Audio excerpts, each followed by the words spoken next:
નમસ્કાર, હું છું કેતલ અને આપ જોઈ રહ્યા છો CB24.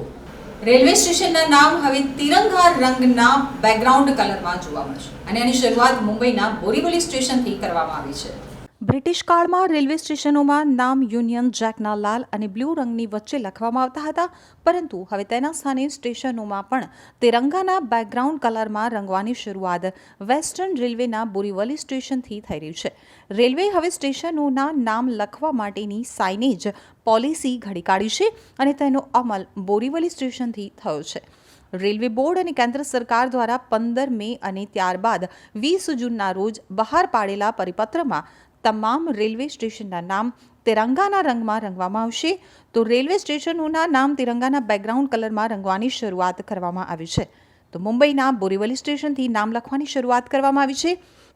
કેસરીઓ, બ્લુ અને લીલા રંગમાં આ બોર્ડ થશે. વચ્ચે બ્લુ રંગમાં પ્રથમ સ્થાનિક ભાષામાં, ત્યારબાદ હિન્દી અને પછી અંગ્રેજી ભાષામાં નામ લખવામાં આવશે. તો મુંબઈ પશ્ચિમ રેલવેમાં તિરંગાના રંગમાં સ્ટેશનનું નામ લખવાનું શરૂ થઈ ગયું છે. ટૂંક સમયમાં દેશ આખામાં રેલવે સ્ટેશન ભારતના ધ્વજ તિરંગાના રંગમાં જોવા મળશે, તેમ પશ્ચિમ રેલવેના મુખ્ય ચીફ જનસંપર્ક અધિકારી વિનીત અભિષેક દ્વારા જણાવાયું છે.